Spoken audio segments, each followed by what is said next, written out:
Kita mulai dengan kutipan yang wow, cukup mengejutkan ya. Bayangin deh, Sir Isaac Newton, salah satu otak paling cemerlang dalam sejarah manusia, ternyata pernah angkat tangan sama satu hal, irasionalitas pasar saham. Nah, pertanyaannya, kalau orang sejenis Newton aja bisa kebawa arus, gimana dengan kita? Jawabannya mungkin ada di dalam buku legendaris ini, The Intelligent Investor. Hari ini kita akan bedah isinya, tapi bukan sebagai buku cara cepat kaya ya. Anggap aja ini semacam mental toolkit buat kita semua, biar bisa tetap waras secara finansial di tengah pasar yang kadang-kadang ya gila. Coba deh bayangin ini, Sir Isaac Newton, pria yang menemukan hukum gravitasi, ternyata dia sendiri nggak bisa nolak tarikan gravitasi dari keserakahan massal. Dia rugi besar, sekitar 20.000 pound sterling. Itu jumlah yang di zamannya bisa buat beli istana loh. Cuma karena ikut-ikutan gelembung spekulasi South Sea di tahun 1720. Dia memang pintar, tapi ternyata nggak kebal dari yang namanya kegilaan massa. Dan jangan pikir ini cuma pelajaran sejarah kuno ya. Pola yang sama itu, klik, kejadian lagi, terus kejadian lagi. Ingat gelembung.com di awal tahun 2000 atau skandal besar kayak Enron, semuanya itu akarnya sama. Segerombolan orang pinter yang mendadak lupa sama akal sehat.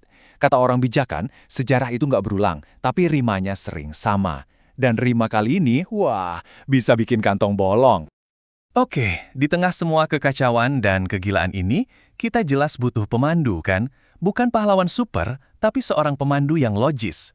Nah, kenalan dulu sama Benjamin Graham. Dia ini bukan cuma berhasil selamat dari kehancuran besar tahun 1929, tapi dia justru belajar banyak dari situ dan mendedikasikan sisa hidupnya untuk menciptakan semacam peta biar kita nggak ikutan tersesat.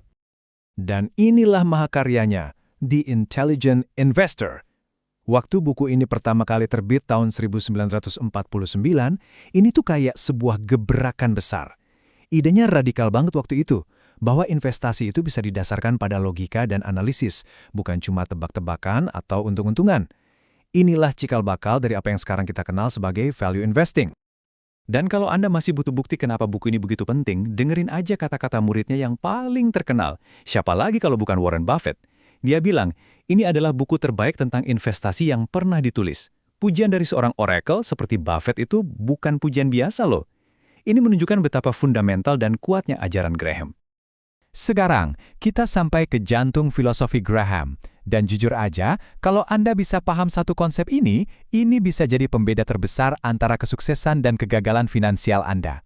Anggap aja ini sebuah persimpangan jalan, dan Graham ngasih kita rambu-rambu yang sangat jelas.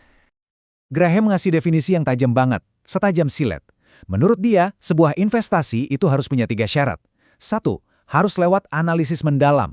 Artinya, ya riset dulu, kerjain PR-nya. 2. Harus menjanjikan keamanan modal. Maksudnya, modal awal kita kemungkinan besar aman, gak akan hangus. 3. Harus ada imbal hasil yang memadahi, alias potensi untungnya masuk akal. Nah, kalau salah satu aja dari 3 ini nggak ada, kata Graham, itu bukan investasi. Itu namanya spekulasi, alias judi. Coba dilihat perbandingan ini. Ini krusial banget.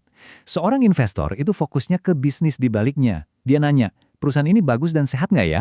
Sementara spekulan, fokusnya cuma ke harga. Dia nanya, kira-kira besok harganya naik nggak ya? Investor mencoba melindungi diri dari kerugian, spekulan justru mengejar untung gede dengan risiko tinggi.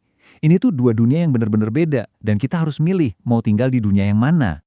Oke, setelah kita paham musuh di luar sana, yaitu pasar yang kadang irasional, sekarang Graham ngajak kita buat ngaca. Karena ternyata seringkali pertempuran terbesarnya itu bukan terjadi di bursa efek, tapi di dalam kepala kita sendiri. Ini kebenaran yang mungkin agak pahit ya buat diakui. Resiko terbesar dalam berinvestasi itu ternyata bukan pasar yang anjlok atau ekonomi yang lesu.